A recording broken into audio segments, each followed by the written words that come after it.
મારા વાલા પ્રિયો, ઈસુ ખ્રિસ્તના નામમાં હું તમને બધાને પ્રેમાળ શુભેચ્છાઓ પાઠવું છું. શું તમે મારી પાછળ આ સ્ટેડિયમ જેવું કંઈક જોઈ શકો છો? તે ઓસ્ટ્રેલિયા દેશના એડિલેડ નામના શહેરમાં આવેલું ઓવલ સ્ટેડિયમ છે અને અહીં ઘણી મોટી ક્રિકેટ મેચો યોજાય છે અને આ જગ્યાએ દુનિયાભરની ટુર્નામેન્ટો પણ યોજાતી હોય છે અને વિશ્વની ઘણી બધી ટીમો ક્રિકેટ રમવા અહીં આવે છે.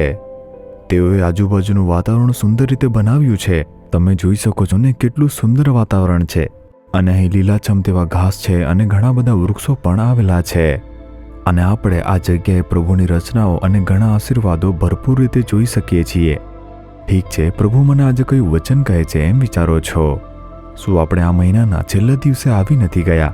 એવું લાગે છે વર્ષની શરૂઆત થઈ છે પરંતુ મહિનો પૂરો થઈ ગયો છે. પ્રભુએ આપણને શું વચન આપ્યું હતું? હું તમારી પાસે આવીશ અને તમને આશીર્વાદ આપીશ. શું તેમણે આ મહિનામાં તમને આશીર્વાદ આપ્યા નથી? પ્રભુએ ઘણા બધા આશીર્વાદો આપ્યા છે. તે વિશે વિચારો. તમે જે માટે પ્રાર્થના કરી હતી, પ્રભુએ તમને તેમાં આશીર્વાદ આપ્યા અને તમને આનંદ આપ્યા. આ દિવસે પ્રભુ કયું વચન આપે છે તેમ વિચારી રહ્યા છો? યર્મિયા તેના 31 અધ્યાયના 14મા વચનમાં જુઓ, મારા લોકો મારી કૃપાથી સંતોષ પામશે.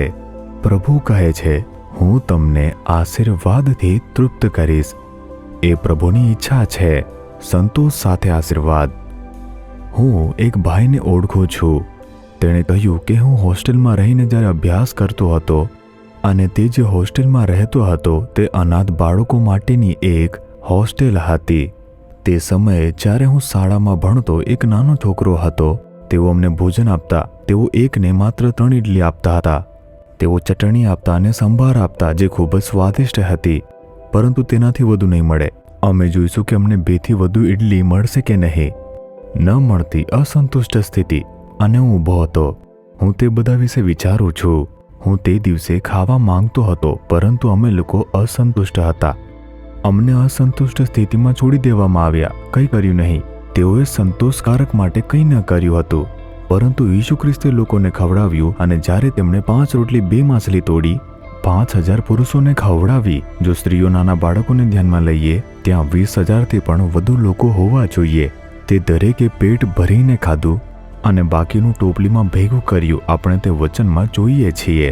તેથી ઈસુ હંમેશા આપણને સંતોષ આપે છે અને આશીર્વાદ આપે છે. અધૂરી રીતે નહીં કે બસ આટલું જ, આની સાથે સમાપ્ત કરો, પૂરતું છે. શું તમે વધુ ખાવા માંગો છો? થોડું હજુ વધારે લઈ લો. આશીર્વાદ આપીને સંતુષ્ટ કરનાર પ્રભુ કહે છે, મારા લોકો મારી ભલાઈથી સંતુષ્ટ થશે, આશીર્વાદથી સંતુષ્ટ થશે. પ્રભુએ આપણા જીવનમાં આશીર્વાદ આપીને સંતુષ્ટ કર્યા છે. શું તમે આમ કહી શકો છો? ના, તે તો અધૂરું છે. અમે હજુ સંતુષ્ટ થયા નથી.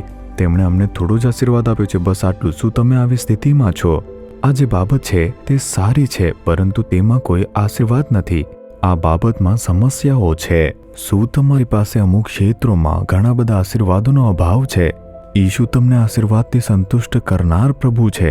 તે પ્રમાણે આશીર્વાદ આપનાર તે પ્રભુ છે. શું વિશ્વાસ કરો છો?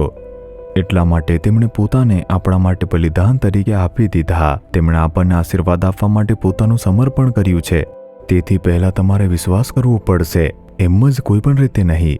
ઈસુ મને સંપૂર્ણ રીતે આશીર્વાદ આપશે, મને સંતુષ્ટ કરશે. તમને તે આશીર્વાદ મળ્યો છે કે કેમ તે વિચારીને જુઓ. જો નથી મળ્યો, હે પ્રભુ, તમે વચન આપ્યું છે, તમે કહ્યું છે કે મારા લોકો મારી ભલાઈથી સંતુષ્ટ થશે. હું તમારો છું, તમારો બાળક છું. હું તમારા લોહીથી શુદ્ધ થયેલો છું.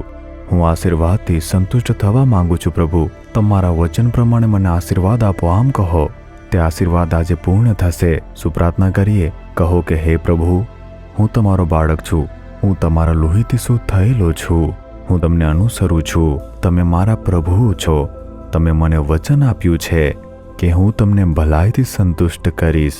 મારા જીવનમાં, મારા પરિવારમાં, અમને દરેક કાર્યોમાં ઈસુ ખ્રિસ્તના નામમાં આશીર્વાદથી સંતુષ્ટ થવા દો. પ્રભુ, મને સારી વસ્તુઓ આપો અને આશીર્વાદ આપો.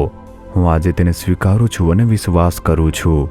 ઈસુના નામમાં. Amen, amen.